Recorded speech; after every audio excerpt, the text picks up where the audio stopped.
कल महाराष्ट्र एमएलसी चुनाव के नतीजे आ गए, जिसमें 11 नुमाइंदगी थी, जिसमें 9 उम्मीदवार जो है, 5 बीजेपी के, 2 शिंदे गुट के, 2 दादा गुट के, इन लोगों को चुनकर आना था।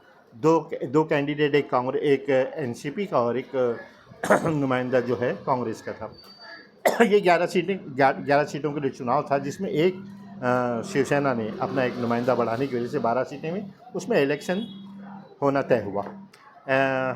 इलेक्शन के नतीजे आ गए। 5 बीजेपी के जीत गए, 2 दादा गुट के जीते, 2 शिंदे गुट के जीते। कांग्रेस का एक जीता और एक सेना का जीता। इसमें देखिए, पार्टियों की जो स्थिति थी, उसमें बीजेपी के 103 वोट थे, शिवसेना के 38, एनसीपी के 40। ये सारे मतलब इन लोगों के थे 13 जो एमएलएस थे वो आज़ाद थे, जिसमें समाजवादी, एमआईएम और इस तरीके से जो दूसरे पक्ष है वो मिलाकर 13 कैंडिडेट थे। कांग्रेस के 37 वोट थे, शिवसेना के 15, एनसीपी के 14। इसमें हर कैंडिडेट को जीतने के लिए 23 वोट चाहिए था। कांग्रेस के जो 37 वोट थे, जिसमें कांग्रेस के कैंडिडेट को 25 मिले, 12 वोट बैलेंस बचे।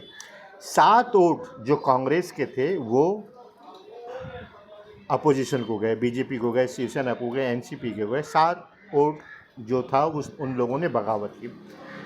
ये जो कांग्रेस पार्टी ने व्हिप जारी किया था, इन लोगों ने इसके अपने व्हिप के खिलाफ जाकर बीजेपी, शिवसेना गुट और दादा गुट के लोगों को वोट दिया। 7 वोट जो यकीनन ये 7 को डिस्क्वालीफाई होना चाहिए। हमारा ये मुतालबा है कि जिस तरीके से 2 साल पहले कांग्रेस ने अगर पहले से सख्ती से कदम उठाया होगा, 2 साल पहले उठाया होता, तो 2 साल पहले जिन 5 या 6 एमएलएस ने मतलब कांग्रेस के कैंडिडेट के खिलाफ जाकर वोट दिया था, जिसका ये नतीजा हुआ था कि कांग्रेस का कैंडिडेट हार गया था। देखिए, कांग्रेस की खामोशी जो है ना, अब जो है ना, ये कांग्रेस तनहा नहीं है, ये महाराष्ट्र विकास आघाड़ी है। शरद पवार जी को, उद्धव ठाकरे जी को और नाना पाटोले जी को सख्ती से कदम उठाना चाहिए, और सबसे बड़ी शक्ति दिल्ली हाईकमान को उठाना चाहिए। उन 7 लोगों को डिस्क्वालीफाई करना चाहिए। जो 37 वोट में से 25 वोट जो कांग्रेस के जिन लोगों के गए, और जो 12 वोट बैलेंस बचे, वो 12 वोटों के नामों को उजागर करना चाहिए। मैं यकीनन ये जानता हूँ कि कांग्रेस इस बात को जानती कि वो 7 बागी लोग कौन हैं। अभी 3 महीने बाद असेंबली का चुनाव है, उसके बावजूद पैसों की इतनी भूख इनको कि इन्होंने मतलब अपनी पार्टी के खिलाफ जाकर मतलब अपोजिशन को वोट दिया। कांग्रेस में अगर सख्ती से कदम उठाए नहीं गए, तो यकीनन उन तमाम वोटर्स के साथ कांग्रेस की गद्दारी और बेवफाई है कि अगर हमने जो वोट दिया था, हमने वोट दिया मतलब जो सेकुलर्स वोट जो कांग्रेस को गए थे, जिसकी वजह से ये नुमाइंदे असेंबली में चुन के गए, वो लोग अगर वो बीजेपी की हिमायत करते हैं, मोदी के कैंडिडेट्स की हिमायत करते हैं, तो यकीनन वो हमारे साथ, आवाम के साथ गद्दारी है।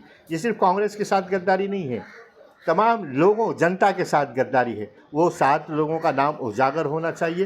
पहले तो वो 12 लोगों का नाम जो कांग्रेस के कैंडिडेट से हटकर जिन लोगों ने वोट दिया, उनके नाम उजागर करिए, उनके नाम बताइए, जनता में डालिए। फिर वो 7 लोगों के नाम बताइए कि किन लोगों ने मतलब अपनी पार्टी से, अपनी आवाम से गद्दारी की है, और उन लोगों का डिस्क्वालीफाई किया जाना बहुत ज़रूरी है। और मैं तो ये कहता हूँ कि 2 साल पहले टाइम्स में जिन लोगों के नाम आए थे, जिन लीडर्स के नाम आए थे कांग्रेस के, जिन लोगों ने गद्दारी की थी कांग्रेस से, उनको भी डिस्क्वालीफाई करना चाहिए। अगर कांग्रेस ने सख्ती के साथ कदम नहीं उठाया, तो इसी तरीके से लोग हमारे वोट के साथ गद्दारी करते रहेंगे, पार्टी से गद्दारी करते रहेंगे।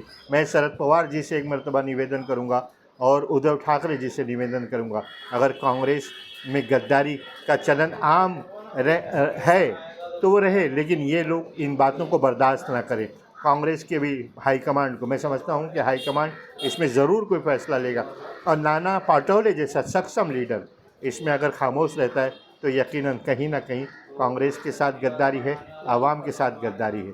इन लोगों को फिर किरदार तक पहुंचाना चाहिए। जय